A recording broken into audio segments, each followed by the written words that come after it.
Um homem permeou a história do Brasil no século XX e não fica difícil concluirmos que esse homem foi Getúlio Vargas. Perspicaz sobre os caminhos da política, Getúlio era sem dúvida um apaixonado pelo poder. Até hoje, mais de 50 anos depois da sua morte, muito do que ele implementou em nosso país se mantém de pé. Em sua longa trajetória na vida pública, aqui destacamos o período chamado Estado Novo. A primeira ditadura que os brasileiros viveram foi Vargas quem instaurou e começava há 70 anos. Esse nome, Estado Novo, foi retirado da ditadura de Portugal, de Antônio de Oliveira Salazar, e duraria 8 anos no Brasil. Eleito e reeleito deputado federal, encontramos agora Getúlio Vargas aos 42 anos de idade, no mais antigo documento cinematográfico sobre sua pessoa. O então já renomado político e sua esposa são homenageados pelo casal Hermano Barcelos em sua residência. Corria o ano de 1924 e Vargas constituía-se cada vez mais num foco polarizador de forças e correntes políticas. A predileção de Getúlio Vargas pelo churrasco vinha, por assim dizer, do berço. E já naqueles tempos, como sempre depois, os banquetes em sua homenagem constavam do tradicional prato gaúcho. Um livro que ele muito me recomendava para ler é o Dom Quixote. Tem até uma cartinha que uma vez ele me escreveu dizendo que se eu não tinha lido, que lesse. E se tinha lido, que lesse de novo. Porque entre o idealismo de Quixote e o realismo de Sancho Panza estava o equilíbrio da vida. 3 vezes deputado estadual, Getúlio chega à Câmara Federal com a morte de um companheiro de partido. Aí começa o salto de político de província para personagem nacional.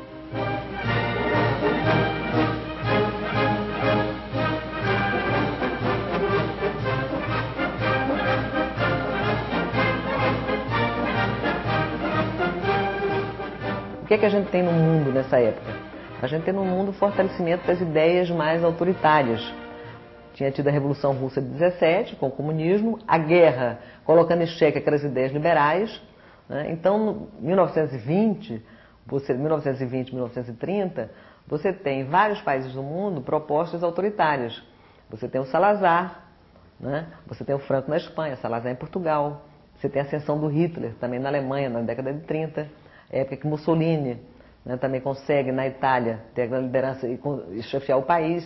Então, quer dizer, é um contexto onde o liberalismo estava sendo colocado em xeque. Então, tem 2 grandes movimentos aí. Um movimento à esquerda, que é o comunismo, com a vitória da Revolução Russa em 17, um movimento que está em expansão pelo mundo. E, por outro lado, então, regimes de direita autoritários, para se confrontar o comunismo. O Brasil não pode fugir à influência política da órbita internacional. E foi organizada em nosso país uma agremiação política que tomou o nome de Ação Integralista Brasileira, a qual se caracterizava, sobremodo, pela formação de milícias uniformizadas com camisas verdes e pelos marciais desfiles que realizava. A orientação do Partido Comunista da União Soviética, né, nessa época você tinha uma internacional comunista, era exatamente que nos diversos países do mundo, os comunistas se alinhassem com outros setores democratas para impedir o avanço daquilo que era considerado o grande terror da humanidade. Era o nazismo e o fascismo. Em 1933, foram realizadas eleições para uma Assembleia Constituinte. A nova Constituição era liberal e descentralizadora e previa a eleição indireta do presidente da República. Getúlio foi eleito e, em junho de 1934, tomou posse no Palácio Tiradentes. Eu convido a Assembleia e os assistentes a se porem de pé.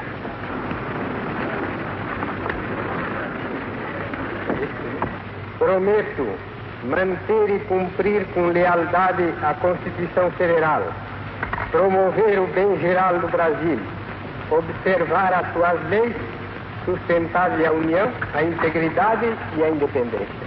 No dia que a Constituição foi aprovada, no dia seguinte ele diz a famosa frase que eu serei o primeiro revisor dessa Constituição. 1917 não aconteceu de repente, nada em política acontece de repente. Nada deixa de ter os seus antecedentes. A seu ver, 37 começou antes, começou, por exemplo, em 1934. Houve uma gestação do fascismo no seio da democracia de 1919.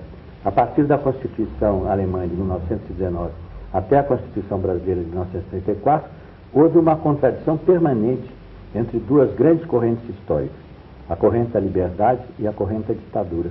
E no Brasil, isso é sensível na própria elaboração da Constituição de 34.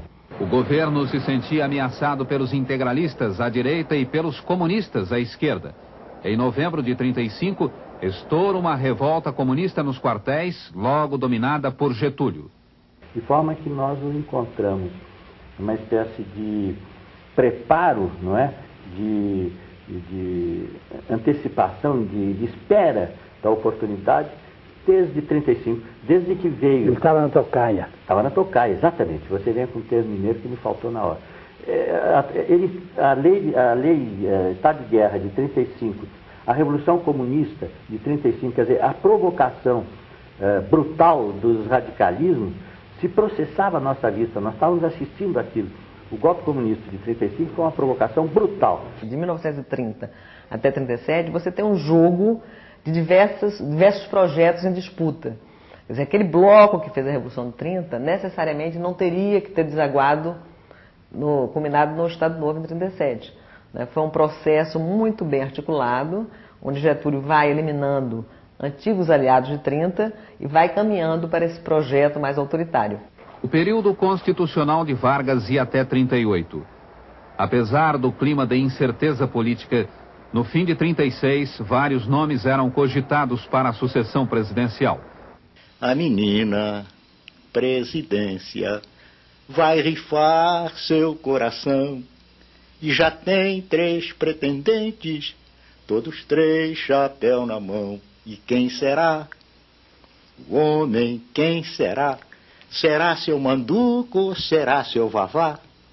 Entre esses dois meu coração balança porque na hora H quem vai ficar é seu GG.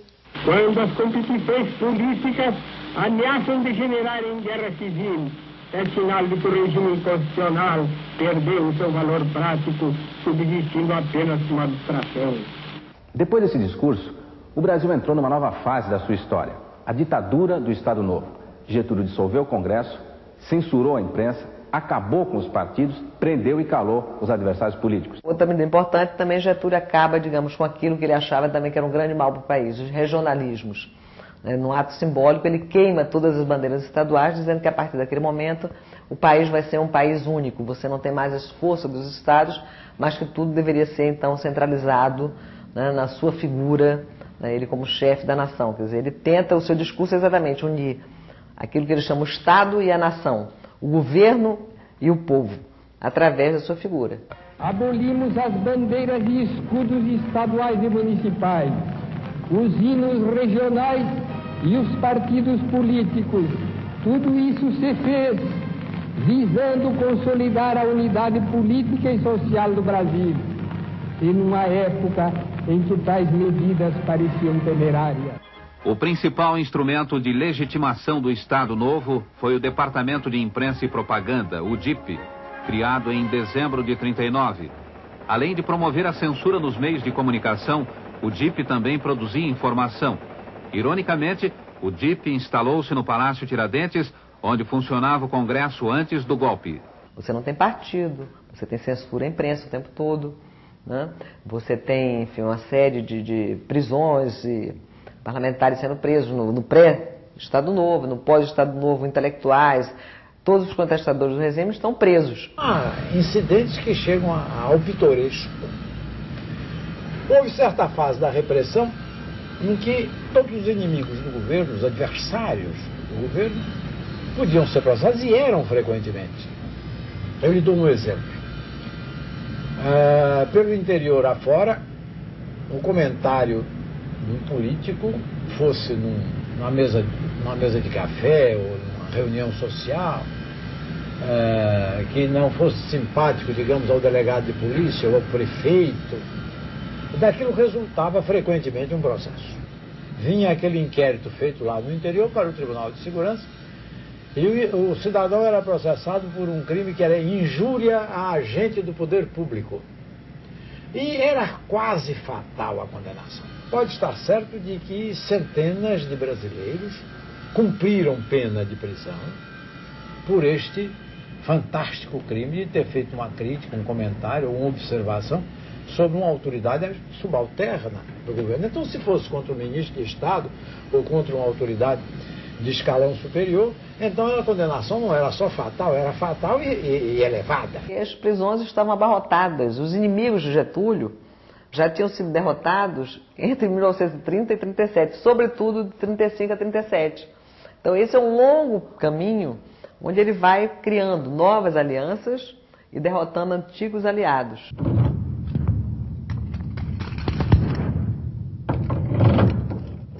Você vê que país que em 10 só prende-se um chefe de família com 7 filhos, 10 meses na cadeia, ele passa sem ser ouvido, sem haver processo, sem nada, da mesma forma que prenderam e soltaram.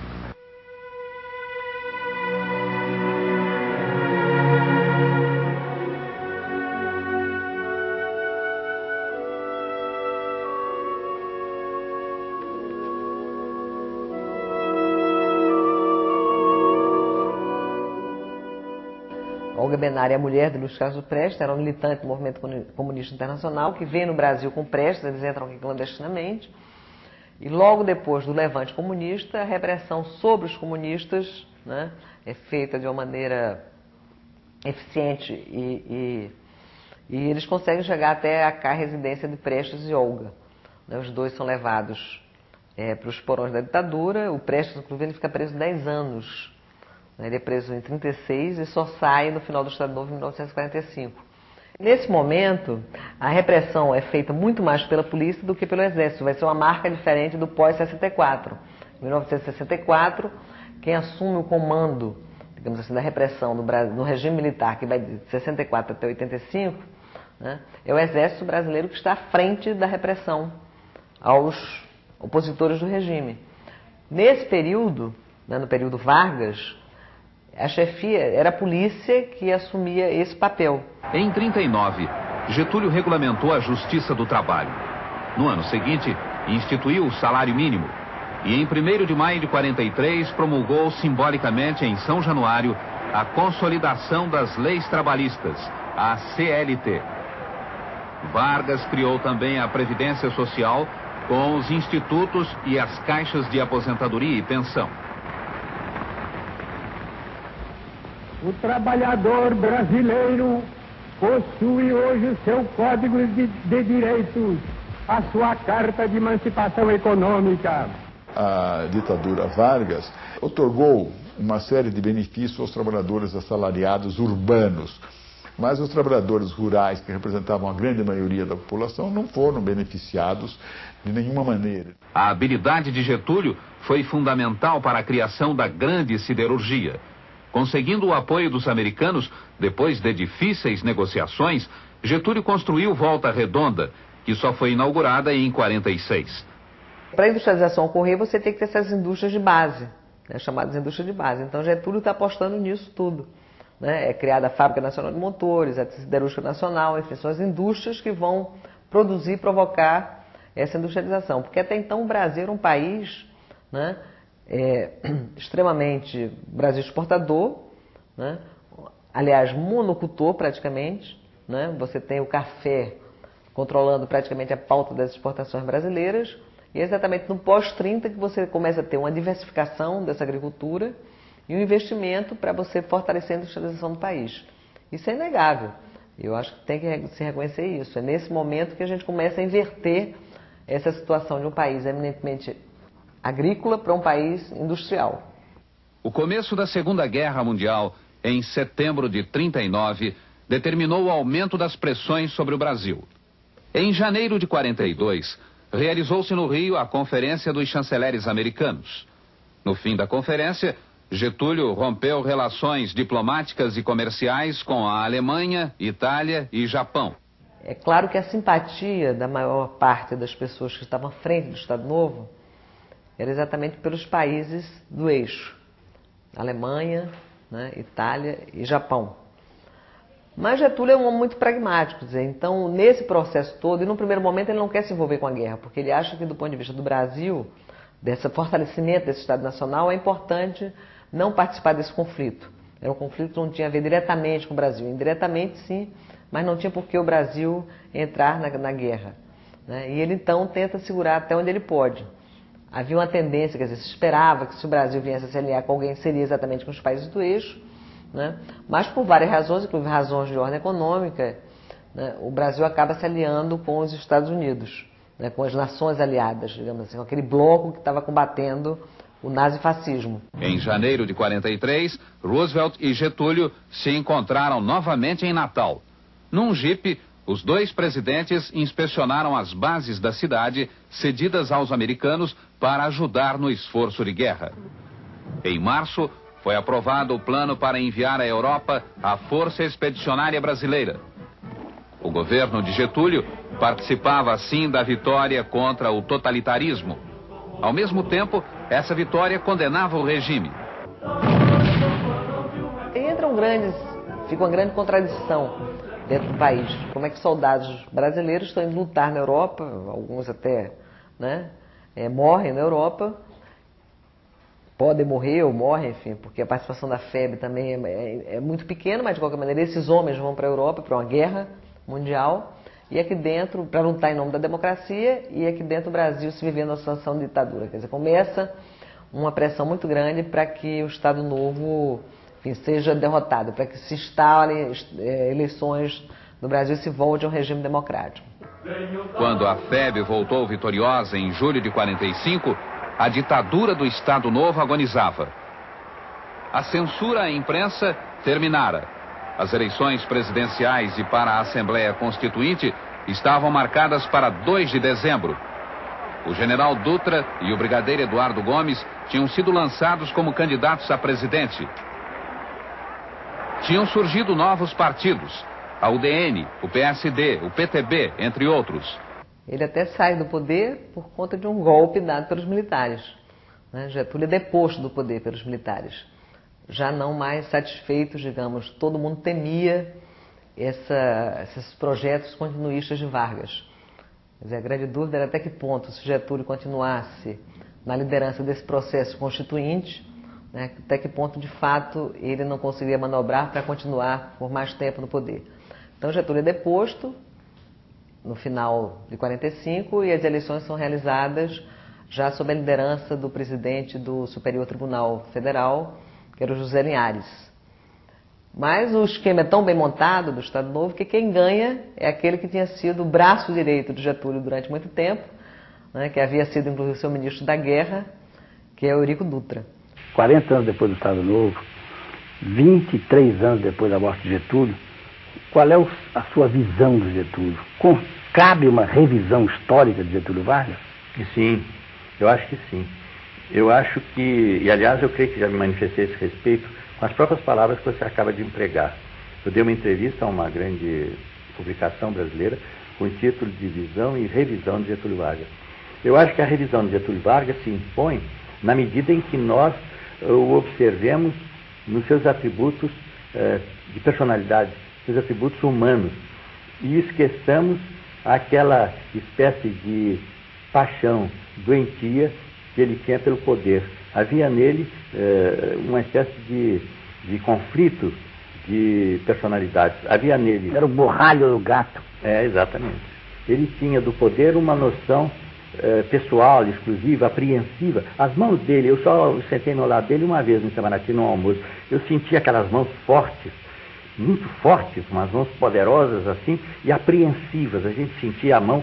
Ele gostava do poder. Exatamente. Ele se candidata a senador e é eleito. Em 1945 ele é eleito senador da República. Mas ele entra num certo ostracismo. Ele, inclusive, depois que ele é deposto, ele volta para sua terra natal, ele fica lá um período, né? Mas ele daqui a pouco está articulando de novo o seu retorno. Vargas passa a ser um divisor de águas na política brasileira. Naquela época, ou você era pró-Vargas ou contra Vargas. Quando ele é eleito presidente da República em 50, é um período bastante tumultuado, ele enfrenta uma ferrenha oposição, né? Ele inclusive dos setores, digamos assim, mais vinculados ao capital estrangeiro, que estão contra esse projeto nacionalista de Vargas. E Vargas, inclusive, sai da presidência da República se matando com um tiro, né, e deixando um manifesto, uma carta, onde ele diz que sai da vida para entrar para a história, como de fato entrou.